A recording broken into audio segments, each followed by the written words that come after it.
Hey, Dan. Hello, everybody. How's it going? I'm Sergeant Dan Mills, senior recruiter out of Northwest Region. With me today is my new best friend, Sergeant Nick Keys. Nick, how are you today? I'm doing great, Dan. How are you? Good. I just heard somebody's email. I'm going to I shut my think that email was off my right now. reminder. Don't Yeah. forget to do an Ask Me Anything session right now. Don't So forget your AMA today. I work off alarms, Dan. Yeah. So Nick and I actually had a really nice moment last week. We sat down and recorded a podcast. Nick's a super interesting person, and I heard a little bit about his story, and I've known him a little bit since he came into uniform recruitment, but he's in Ottawa. I'm in Thunder Bay. We don't see each other hardly ever. We met once in person in Aurelia last September. So we don't get a lot of time together, and we sat down and we recorded a podcast, and I feel like I know Nick a lot better, and I'm super appreciative. He's a really good man. So watch for that. I think that one might drop on Monday. So keep an eye out for that one. I'll look in my private chat and see what Sarah says and make sure that Yeah. it's going to drop See on if it Monday. says no, But it's not. yeah, she might say no, but I'm pretty sure we talked about it dropping on Monday. So Yeah, and thanks for having me on the podcast. That was, I'm going to say, my first and who knows, maybe my last time I'll ever be on a podcast. I well, mean, I you was get those thinking, notifications every day. I was actually thinking we discussed it a little bit after we were done recording. But maybe I'll throw it out to any of the audience that are listening out there. Throw a comment in the chat if you want to see us flip the podcast and have Nick host it and me as a guest on it. So Yeah. interested to see what people think about that idea. If you like it, give me a thumbs up. If not, we won't worry about it. I'm not very interesting, so I wouldn't blame Yeah, you if you didn't right. want to hear about me. We'll reflect this reflections back on you, Dan. Yeah. Yeah, so we So today we get to put East Region and Northwest Region's heads together for an Ask Me Anything session and see how many questions we can get out here. I wanted to do a little blurb here, Dan, or just a little shout out because this is the first Ask Me Anything session that I've done during Pride Month. So I just wanted to send out our love and support to everyone in the 2S LGBTQ plus community. So glad that you exist. Happy Pride to you all. And I'm showing off my new epaulets. These are my new Pride epaulets that I got sent just recent. And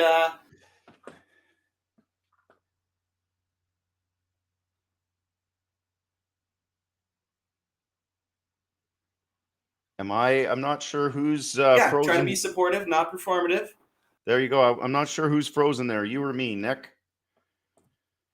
Nick's frozen. All right. Sorry, Nick. But I do agree with Nick. Thank you to all our 2S LGBTQ plus community members. And we hope you have a great month. And I know that there's a lot of events happening around the province. So please enjoy those safely. And yeah, have a great month. Sorry, Nick, you were frozen, so I had to take over, and they had to listen to me for a minute. That's all good. I don't know where I left off, but hopefully I got the message across. You did. Anyway, yeah, so it's good to be here with you today, Dan. I woke up this morning. If you can see, I'm lit by the black hole sun that we're experiencing in Eastern Ontario right now. I don't know what it's like up in Thunder Bay, but the skies look like some sort of planet from Star Wars, like Tatooine or something. You can look almost directly at the sun. You can smell the fires that are burning in Quebec and now in Calabogie, not too far west of here. So, yeah, there's now some pretty significant fires going just west of me here. So I woke up and I could smell it. So that's thinking of everyone that's dealing with that, and hopefully they get out okay and their homes are okay. Yeah, it's odd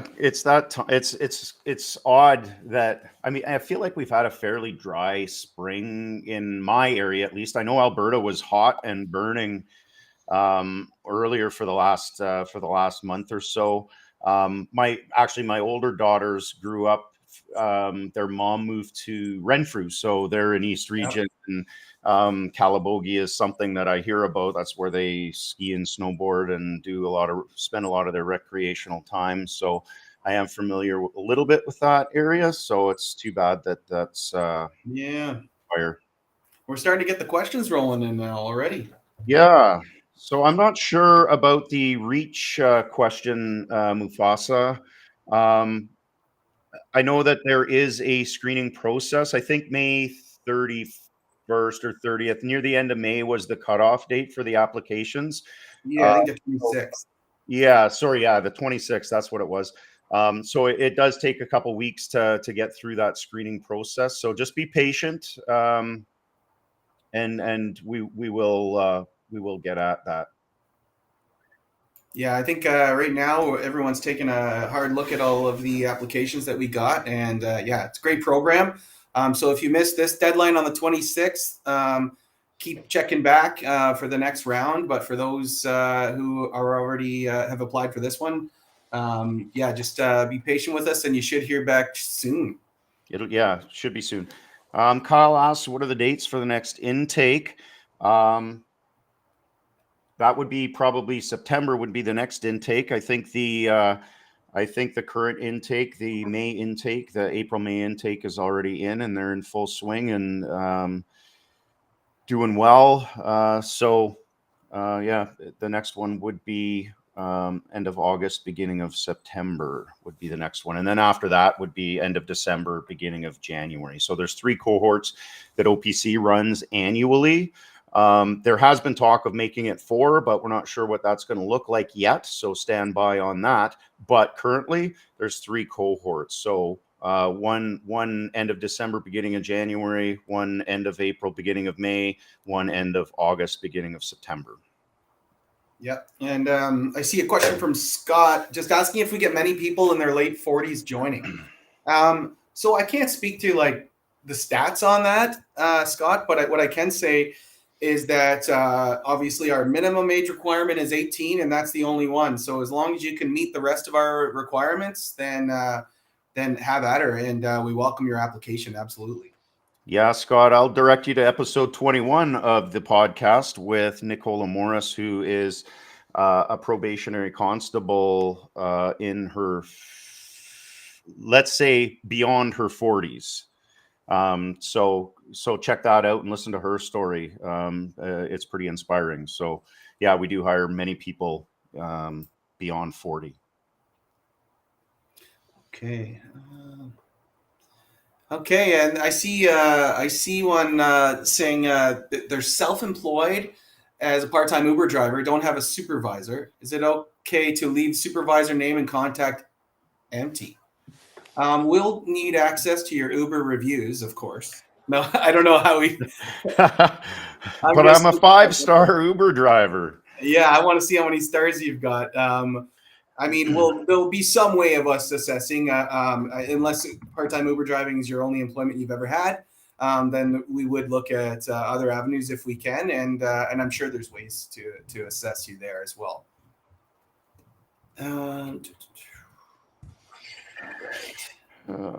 Someone's tuning in from southwestern Ontario. Shane, come on up north, Shane. Have an adventure. Are we still able to apply for auxiliary? Yeah, you can. Auxiliary is very much like our uniform recruitment application process. There's never any cutoff date. It's a continuous intake of applications and processing of applications.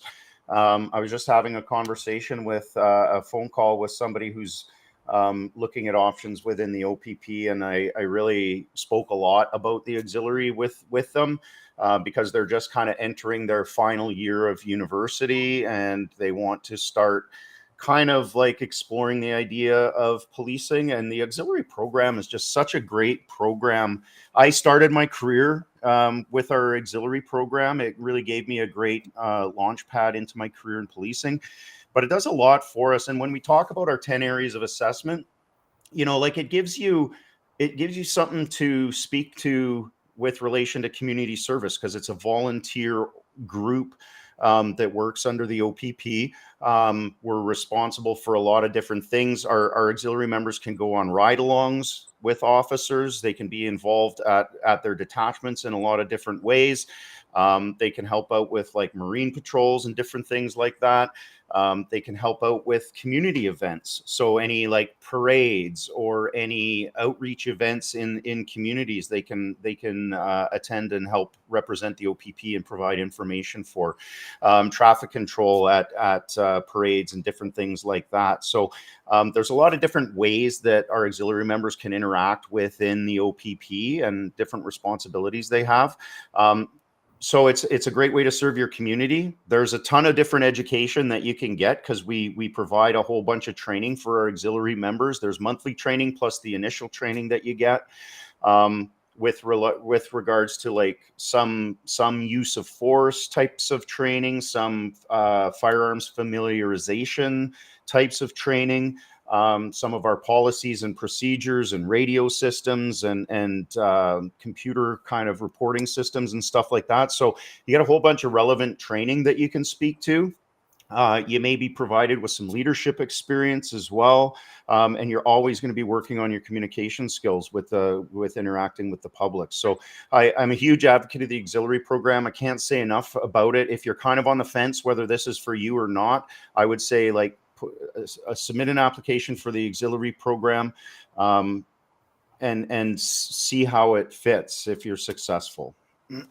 Yeah, absolutely. I had the opportunity to do some work with the auxiliary program for a few years as the provincial coordinator, and it was a great program. Lots of great interactions with the community and with officers that you might be working with one day. And what better way to prove yourself than to be working right alongside our officers? And yeah, if you do a great job, then those are the people that are going to be supporting your application when you end up putting it in.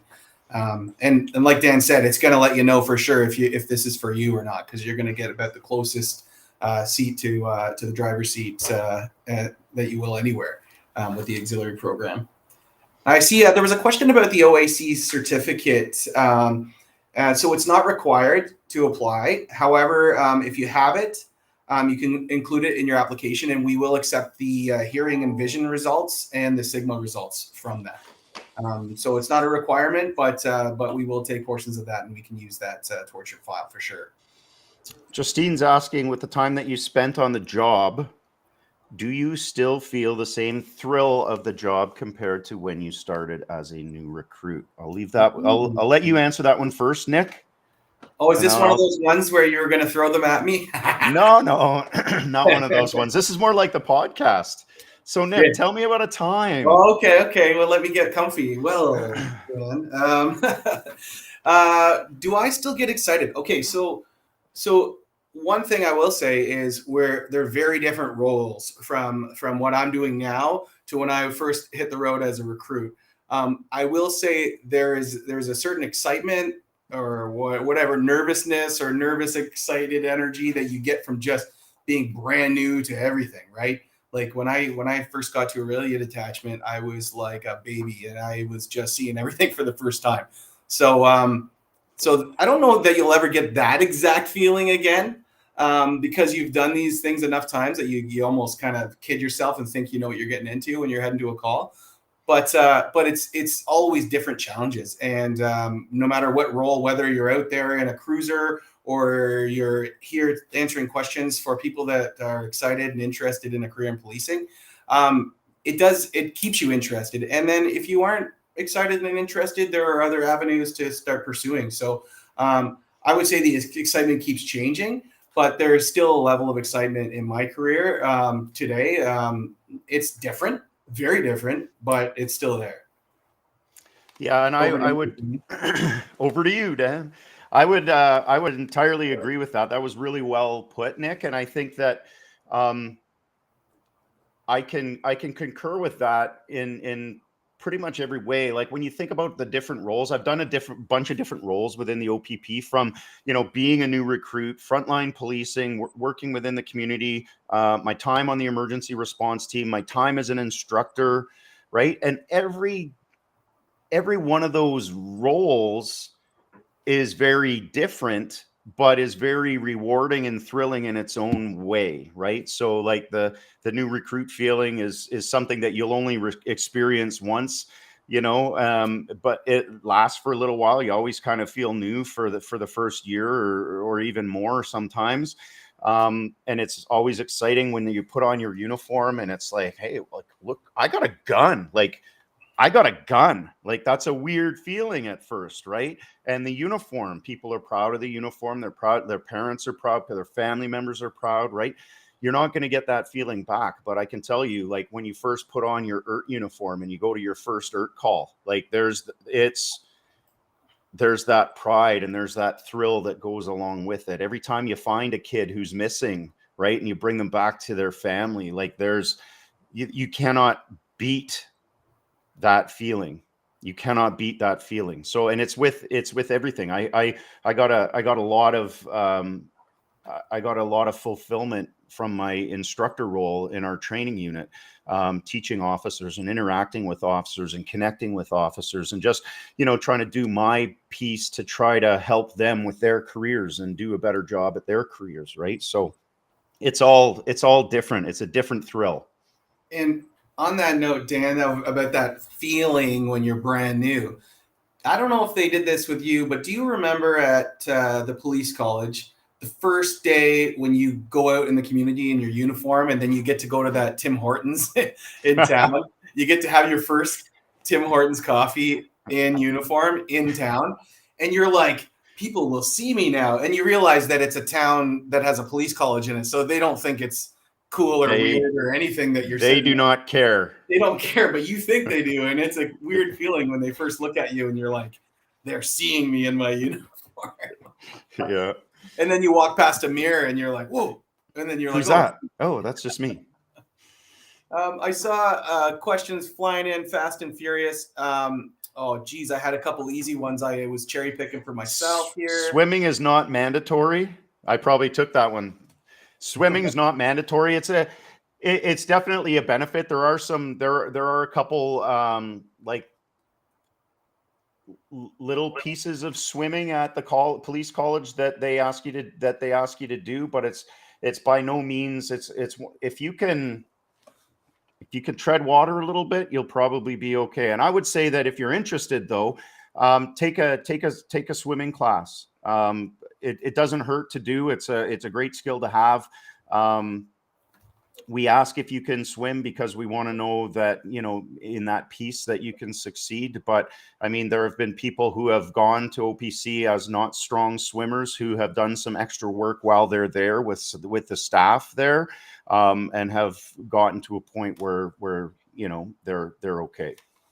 I know we were talking about attention to detail in our green room there before we started this up, Dan, but here's a little attention to detail moment that Nick learned while at OPC. We were to wear our clothes to one of the swimming classes because we were going to get the feeling of what it was like to do like a water rescue in our clothes. However, there was a caveat that you also have your bathing suit underneath. You don't just show up in clothes. So Nick missed that part and swam the entire class in full clothing. And I think the instructor might have said, if someone's drowning, hopefully someone else is there and not just me. And I went into it feeling like a strong swimmer, grew up swimming in lakes and everything all my life. And I just felt like, yeah. So that's my swimming story at OPC. They didn't like that too much when they saw me doing laps in pants and long sleeve shirts. I see somebody saying, should I start volunteering before I start my process? And you know what? For this one, Dan, and maybe there's some circumstances where it's not, but I know everyone's chomping at the bit, and I know you're excited and you want to get in. However, you don't want to put your application in saying, and I'm planning on doing some good stuff coming up, and I'm planning on volunteering here and that, because that doesn't really mean anything. If you've not done it and you've not demonstrated a commitment to it, it doesn't really mean anything except you're just throwing some nice words on the paper, right? So when it comes to things like volunteering or being able to pass that shuttle run or those things that that we're going to be looking for, I definitely wouldn't throw them in my application when I don't have any of that in place, because you're going to do yourself a disservice, in my opinion. What do you think about that, Dan? It's funny, we were talking earlier about I can't remember exactly what we were saying. We'll have to recreate that conversation because it was super good. But in our podcast, there was something that you'd said that I picked up on, and I was like, yes, I'm taking that, and that's going to become a Dan Mills original. But I learned from you. So one of the things that I do, and I don't know how you approach it, Nick, when people ask me about volunteering, I always kind of bring up the example that when I talk to people about the why, like, why do you want to be a police officer? Often people respond by saying, because I want to have a positive impact in my community. I want to help my community. So my answer to the community service piece is, okay, but how are you doing that right now? Right? Like, you're saying you want to, but how are you doing that right now? If it means that much to you, how are you doing that right now? So that's why the community service piece is it's a bit of a bigger deal, right? And we want to see it because you're going to be engaged with your community, and you're going to be doing things for your community above and beyond. You're going to be trying to make your community a better place, right? Like, that's what we do. So it's important that you value that, right? And we want to see that you're doing that. Okay. Yeah, exactly. And and what we were talking about, Dan, now that I've just remembered, aka picked it up out of the window there, was that when we're looking at the areas of assessment, we were going to talk a little bit about the areas of assessment and how to see if you're ready to apply, making sure you're at your best and going to put your best foot forward. And for me, what we had talked about is, if you're sitting there going, I haven't done any volunteer work, I haven't, you know what I mean? I don't have anything that fits in this category or that category. My thing was, because I was in that boat when I was applying, was ask somebody you love. Because when I turned to my beautiful wife and I said, hey, I'm really struggling in these categories, it took her 2 seconds to spit out 10 things in each category that I had done that I completely disregarded, because we just do these things. And if it's something like, you may be doing things in your community all the time, but in your mind, you have to be an auxiliary member or volunteering with Big Brothers for it to count. So sometimes you need to take, like Dan Mills often says, an out of the box kind of look at those areas of assessment. That's a Nick original now. Yeah, that's a Nick original. Yeah, give yourself credit for things, like, and I love the way I love the way that Nick looks at it. Like, talk to people who know you and can help remind you. Say, like, hey, what you know me, what have I done for the community? And they could probably list off 10 things that you've probably already forgotten, right? So I think that's really great advice. And I like to give the example of, like, everybody has special skills that they don't give themselves any credit for, right? And often people think about a career in policing and they don't see how different skills can relate to that career in policing. So the example that I like to use is Inspector Chris Collins. He was the manager in uniform recruitment. He's now at Aurora Detachment, but prior to being a police officer, he was a Red Seal carpenter. Now you think about, and I was totally ignorant to this too. You think about a carpenter, what does that have to do with policing? But through his career, Inspector Collins was able to get onto the UCERT team, and they're responsible for a bunch of different things: chemical, biological, radiation, decontamination, but also part of their mandate is urban search and rescue. And there was a mall collapse in Elliott Lake, which is between Sault Ste. Marie and Sudbury. And he used his carpentry skills as a specialist to help shore up the building and do a bunch of framing in the building so that they could get in and rescue people. So when you think about special skills and giving yourself credit for things, maybe your electrical background or your background as a computer programmer, whatever that looks like, maybe use that in some tech related field within the OPP, and you just don't put those things together. So give yourself credit for everything. Yeah, absolutely. And you know what, me coming in, Dan, like I was a musician, and I didn't think that would ever relate to policing. Wait, And you were a musician? yeah, not a magician. Oh, Sorry to get you excited there. I'm a musician. musician. I can't pull no rabbits out of my hat. Yeah, but you know what? When I was a civilian with the OPP and trying to do anything I could to get my next job or get someone to notice me so that I have some support when I was wanting to put in. I never thought music would come in handy, and I ended up bringing my guitar up to Pekanjikum for a youth camp. And that was gold because it was my way of connecting with these kids. And a lot of them, English is not the first language. They're speaking Anishinaabemowin, and and as soon as I started singing and playing the guitar, it was on. So then I was like, okay, so maybe. And then all of a sudden, I ended up getting called on to sing "O Canada" at graduations and things like that, which is a little nerve wracking, and it wasn't really my thing. But you know what? Music, like if music can apply to it, then just about anything, any skills you might have, can you be surprised? It's all people skills, right? Because I mean, sure, you got your own vision of what policing is, but really, it's just being a good human being and trying to help people out in their worst day most times. And there's all kinds of experience that can lend to that. Hey Dan, do I have to go if I get hired? Do I have to relocate, or can I work at my local detachment? Yeah, everybody's got to come to Northwest Region. It's a great Oh. experience. No, just kidding. You don't. When we threaten to send people to Dan's region. No. Why do you say it like that? You say it like that, and it's like this bad thing. It's not. It's such a great place to be. No, I'm going up there. No, we give you six detachment selections, so you can select six detachment postings throughout your application process, and you can change those postings throughout your application process right up until the time that you're offered employment. Yeah, so do a little research. Look at the different detachments that are listed on our website.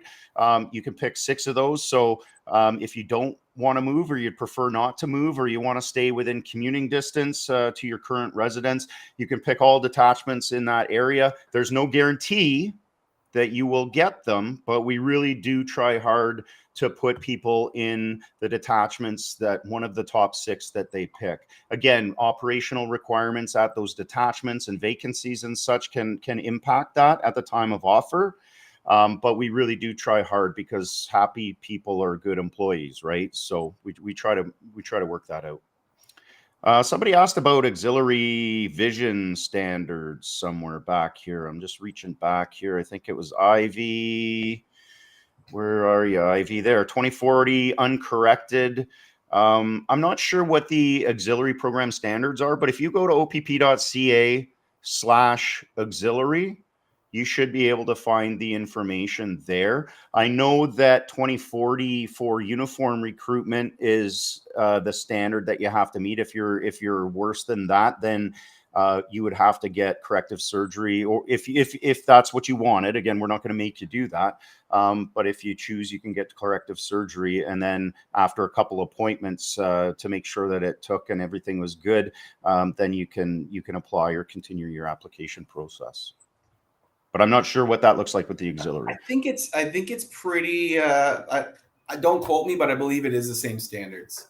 But I see one. This one, I swear this one came up last time. I love this question, and I might actually have to send an email to our Professional Standards Bureau to just get a straight answer on this.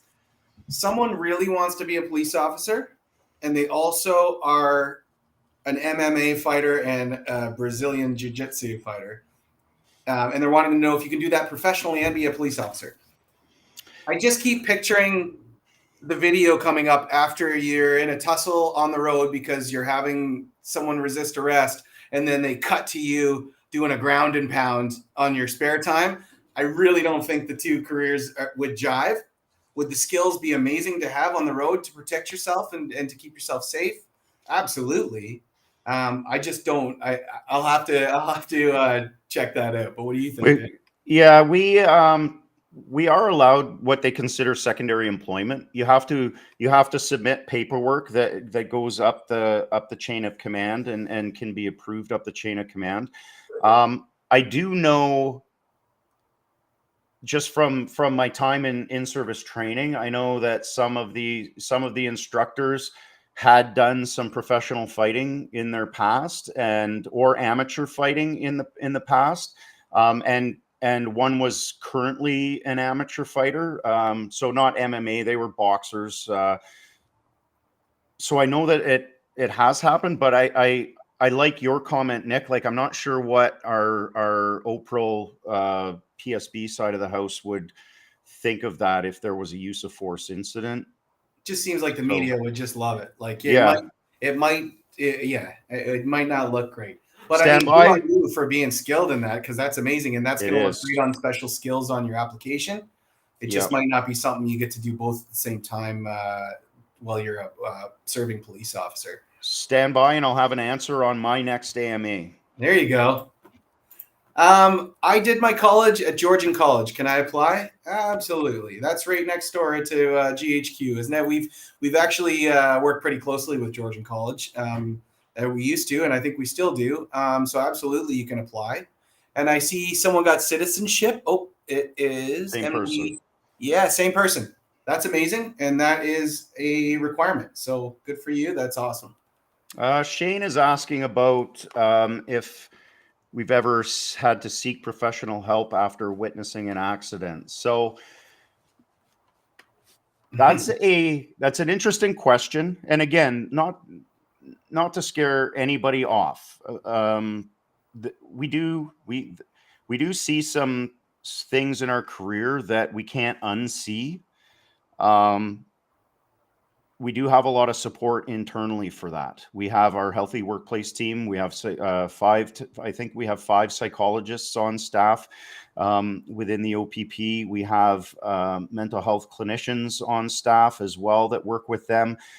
We have care navigators. We have all types of internal assistance, and we also have external assistance through our benefits programs. So we do have a lot available for us in regards to, like, looking after our mental health.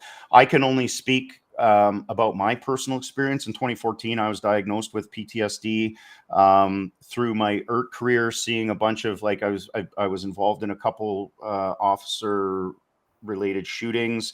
I was also a tactical paramedic who dealt with a lot of things that you could probably imagine, some of them not being the best.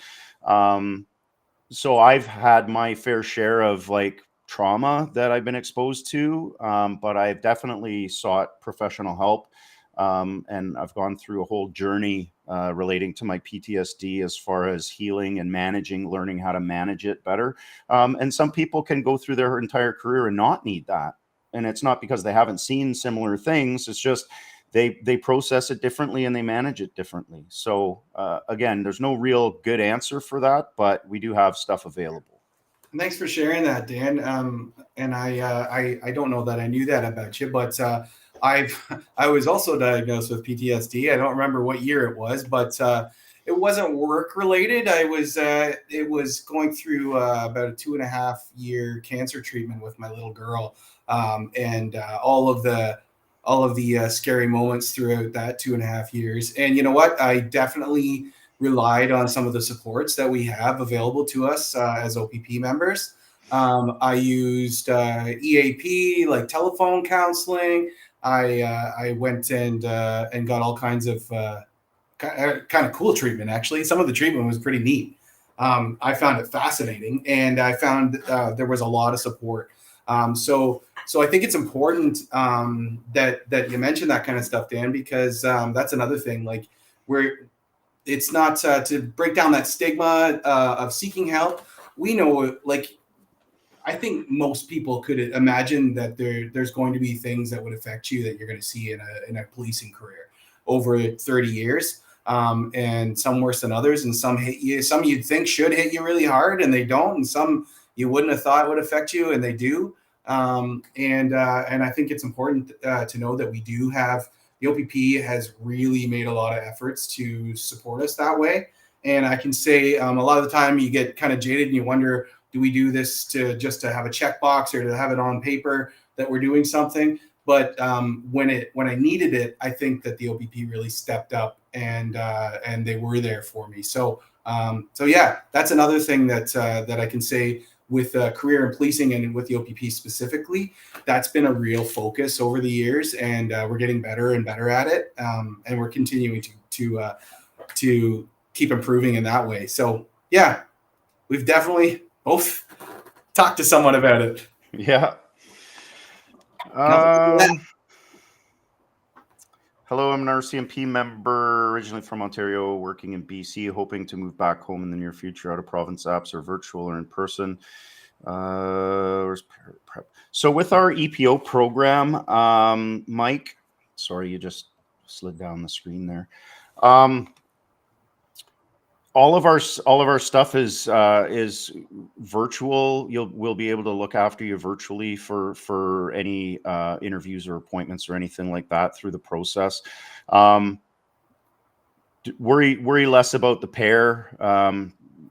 That's one of the expectations that we don't have of our EPOs during the application process. We address it later in the process. So it's just a conversation that you'll have during your process. So yeah, good. Thanks for the question, Mike. I see one from Ryan has got a question about fitness logs. So do your fitness logs have to be ready at the time you apply and included with your application? And I think they do, especially if we're asking. I'm trying to remember off the top of my head. I'm pretty sure 2 weeks is with your initial application. Yeah, 2 weeks in your package with the rest of the documentation in your initial application. And I think the second part of the question is, are you able to pick? It says the reference department. I don't know if you mean your detachment postings or what that piece is. I'm not entirely sure. Your postings will be selected up front if that's what you meant, but if you didn't mean that, then I'm not too sure what you did. Somebody's asking about psych testing, doing psych testing a couple months before. How long will it take for the background invest? So Jeff Finn, I'm not sure if I understand this entirely. So you've done your psych testing and you're waiting for your background investigation. I do know that our background investigators right now are enormously tasked, and there's a little bit of a backup there, so you might have to be a little bit patient with that process if that's what you mean. But it should be happening. The background should be happening soon, if that's what you mean. We got a question about missing some payments on your credit card and how that might impact your financial assessment and what is checked. So so we do want to know how you take care of your finances, and we do recognize that you may have some bumps in the road financially. We want to look at overall, what's the big picture? Are you a responsible person? Can you take care of your finances? Can you, you know what I mean? We want to know if you're going to be someone who's demonstrating responsible behavior. So if you missed some payments on your credit card, then if that was me, I would want to come into my interview ready to speak to that. And I would want to speak to what happened and what I learned from it, and hopefully demonstrate how that's changed since. So don't let something like that prevent you from putting in. Absolutely do it anyway. But anything that you're going to find that's going to be an awkward thing that you think might be a negative in your background, own it and know it and present it as hopefully you've learned from it. And if you haven't, it'll be apparent, right? So that would be my advice on that one. Yeah, I'd agree. We're none of us are perfect. We've all had hiccups in life, and it's just owning it and learning from it. Like, a lot of people think like, oh, I got a speeding ticket, like that's a deal breaker for me, right? Well, it's not. We just don't want to see a pattern of poor driving behavior. We get that people, make mistakes and people get tickets, right? So I like this one. I'm going to answer this one, Nick. All right. How many candidates is the OPP hiring for the September class? Oh, our target is, Nick? 135. 135 recruits. So that's always our target. For every class, we're trying to hire 135. So yeah, keep the applications coming. We'll keep processing them as quickly as we can, and ideally we'll meet those numbers. And Dan, someone's got family in Winnipeg. You don't know any OPP detachments that are near Winnipeg, do you? Kenora detachment's only 2 hours. It's a short 2-hour drive from Winnipeg, Manitoba. So you definitely want to come to Northwest Region. You'll be nice and close. Your family will be able to come and visit you. You will be able to go and visit your family. Winnipeg's a nice city. I like Winnipeg. And so, Dan, you did time with ERT, our emergency response team. Someone's asking, Mitchell, is asking, how long would you think someone would be on the road before they start looking at, once they got their basics under them and want to start looking at specialized units? Generally speaking, 3 years is the kind of the minimum, but it's generally speaking, it's 3 to 5 years of frontline experience before you start kind of looking at specializing. Now that can be different in different regions. And again, I'm going to plug Northwest Region here. But we have had, just because of attrition and turnover, because often members come from Southern Ontario. When they get hired, they do a duration in Northwest Region, and then they go back to where they come from. When they go back, there's holes to be filled, right? So some of those specialty units have more vacancies more often, right? And I know people that have been successful in applying for the emergency response team within 2 years of being hired in Northwest Region. So not saying that we have more opportunities here, but we may have opportunities for different things sooner in your career. Maybe, sometimes. And I'm looking at a question from Kapil saying, I did my Bachelor of Commerce and Law in India, and I think a postgrad diploma from York University. Would I be eligible for this job? Absolutely, you would. Yep, thumbs up to that. We require high school, and if you have schooling beyond that, then that is an absolute bonus. And most people applying do, but it's not a requirement. So that's just going to make you more competitive in the education piece. Hassan's asking how many months the process takes after submitting the application. Typically, it takes between 3 to 6 months to process an application, from application to, if successful, an offer of employment. So again, some parts of the process move faster, and you'll be hearing from us fairly often to get, different things sent to us, or different information from you, or schedule interviews or appointments or conversations or whatever that looks like. And then there's going to be times that it's like you don't hear from us for a little while, and it's crickets, and people usually get nervous, and they need somebody to talk them off a ledge, right? So just be patient, and we will get through the process as quickly as we can. We're always working. Actually, Nick, I have to say, like, this unit of ours, the team that we have, is super busy all the time, always, hustling, trying to get things done and trying to get through our processing. Yeah, because we know we've got some eager applicants chomping at the bit, waiting to get into OPC. So, and we know we need more officers on the road. So it's it's fast and furious. And I'm seeing someone asking about, and I don't know for sure. Maybe you'll know, Dan, but I don't know.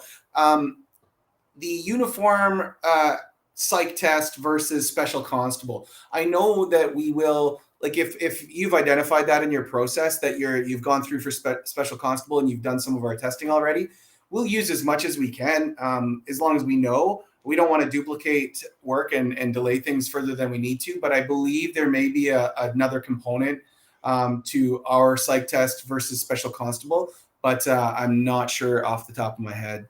Yeah, for the testing that we do for our regular recruits, if you've done any of those tests, I think there's a time frame. I think it's it's either within a year or 2 years. I can't speak to that 100%, but if you've done those components, you'll get credit for those components, but there's probably some other ones that you'll have to top up on.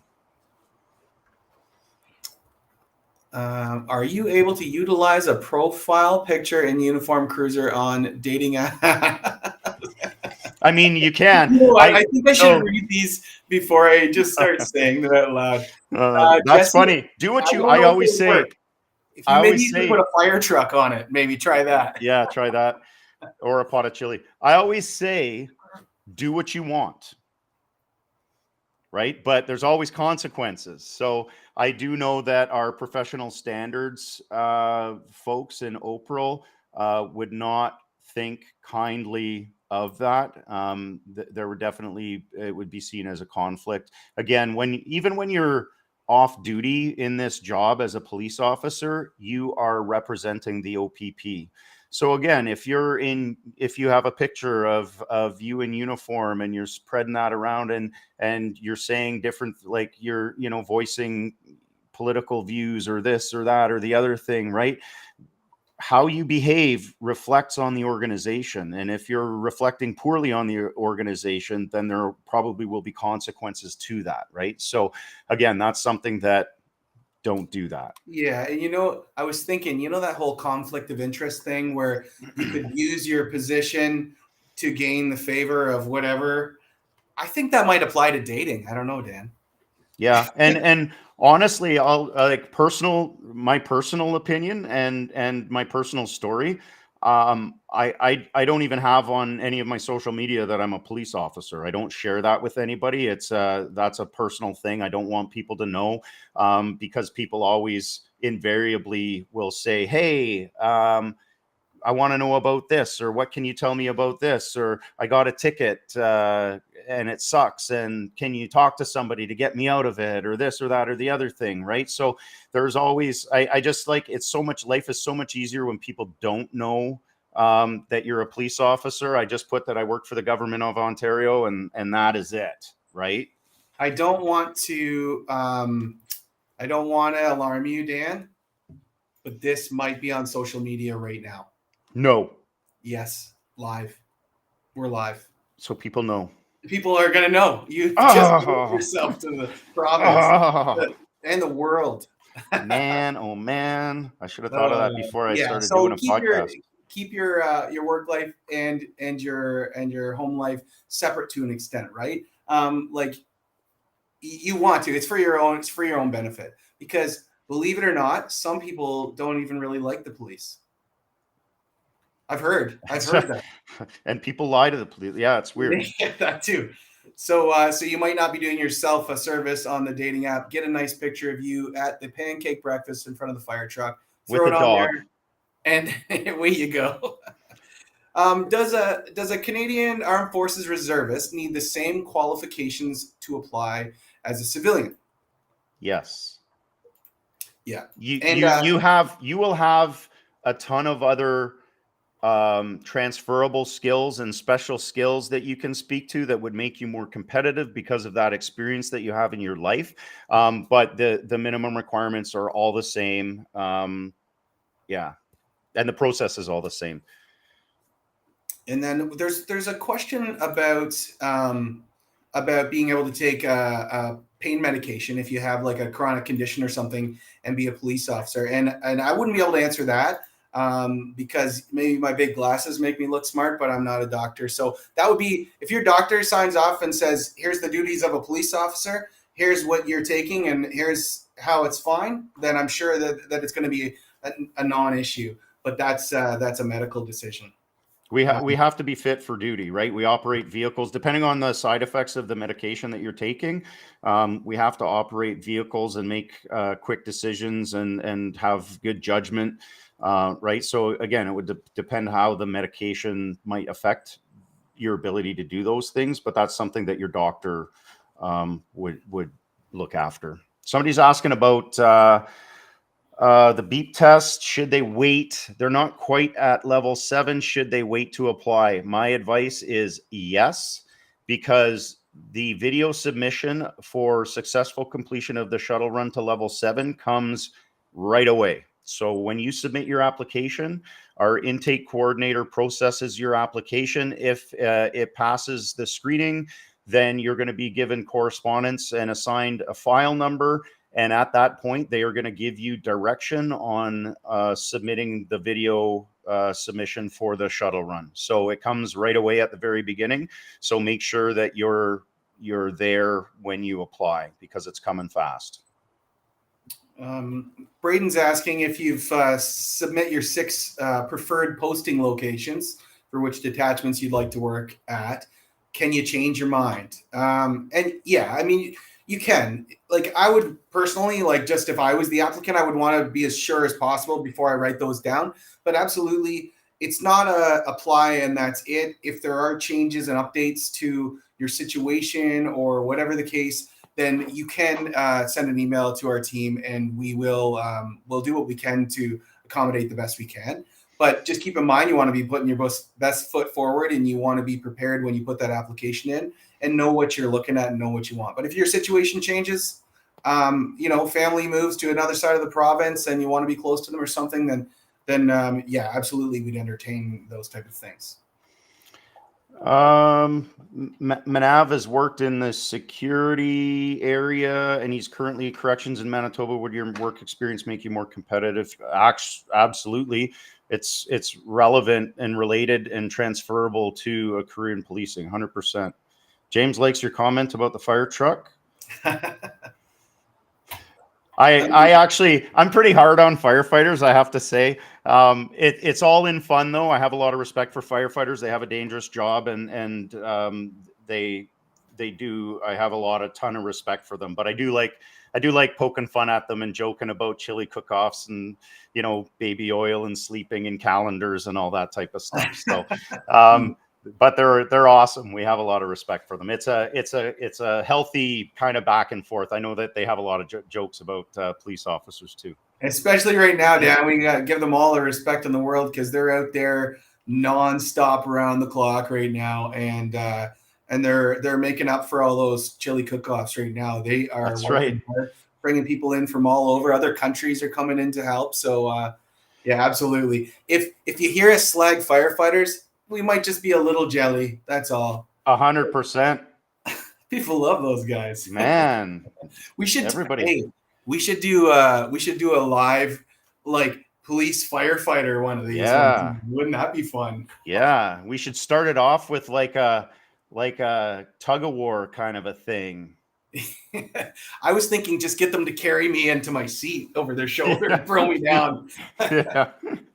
Someone was asking about Police Week events, and so obviously a lot of our Police Week events were canceled and rescheduled. So I can give you just a quick little rundown if you're curious about events. We just had one just down the hall here at Smiths Falls at our East Region headquarters today. There was a good turnout for that. I got to go and say hi to that group. On the 7th, so that's tomorrow, Norfolk has got an info session. On the 7th as well, there's going to be another virtual constable information session. That's me. Is that you? Yep, tomorrow, All 7 right. o'clock in the evening. All right. And then June 8th, we've got Toronto and London Police Week events. And on the 9th in Renfrew. So, and there's more events on the website. So take a look at opp.ca/careers. Can I do that thing where I make it appear below? Down here. There's an invisible button here. I just can't make it. We're not as cool as YouTubers, Nick. I want to be, though. Like, it seems so neat when they just point and words come up, but they never come up when this I point. One and this one. Yeah. Yeah, we actually had our Northwest Region events yesterday. One in Thunder Bay here at Intercity Mall. Had a really great turnout. I had members of the emergency response team there with me. Our healthy workplace team. Our traffic reconstructionist was there, crime unit was there, auxiliary members were there. So we had a really good representation of a lot of different things. And they also had an event at Fort Francis Detachment, very similar in nature, with a bunch of different specialty units and areas of the OPP represented, had good turnout there. So, and I know Northeast Region also had an event yesterday as well. And I should say, Dan, if anyone is in Eastern Ontario this weekend, I'm going to be at the Smiths Falls Spirit of the Drum Powwow. So there's going to be all kinds of dancing and food, and so come on down if you're in the area. Come say hi at the recruitment booth and try some Indian tacos and maybe get out there and learn a few steps on an intertribal or two. Yeah, come out and see me because I'm going to be hanging out and enjoying the powwow. So I love Bannock, man. Go get some Bannock. Yes, there will be some Bannock had for sure. Go get some Bannock. You can probably get an autograph from Sergeant Nick Keys. Oh yeah, well yeah, geez. He was a magician before. I used to be a touring magician. No. Someone was asking, can you do more than the required hours for auxiliary? Absolutely. And some people really, they love it and they have the time to dedicate and they throw themselves right into it. And how often can you go on ride-alongs? Well, I would say, how are you to sit in a car with for 12 hours would be what I would say.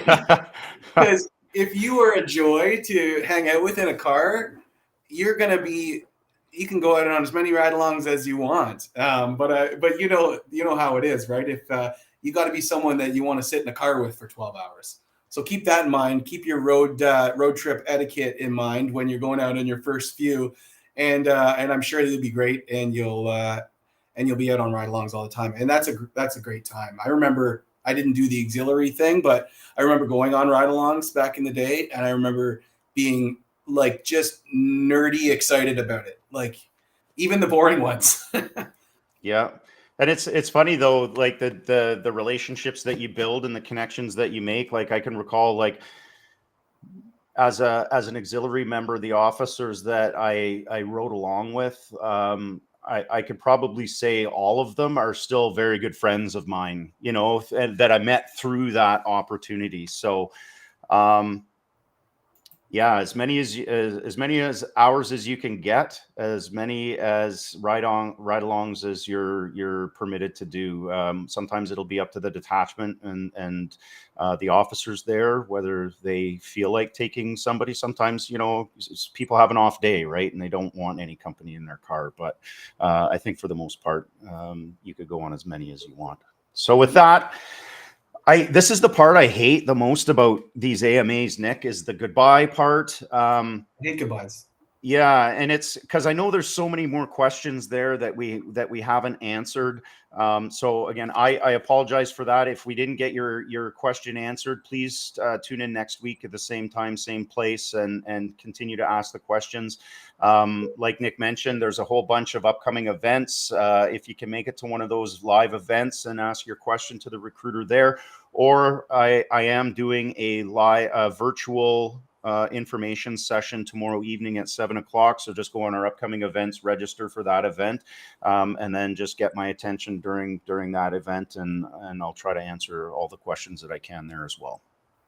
And in the meantime, check out Reflections as well, because Dan's got a heck of a podcast. If you can't get enough of hearing the two of us yammer on, yeah. If you want to, hey, and I didn't throw in any spoilers either about what our conversation was about, but Nick is a musician. He's a heck of a musician. I've heard some of his stuff and it's super good. And we have a really cool conversation about Nick's music career. So check it out. I think it's one of my favorites. It was a great conversation. I enjoyed my time that I spent with Nick talking. So thank you, everybody. Thanks, everybody. Thanks for joining us.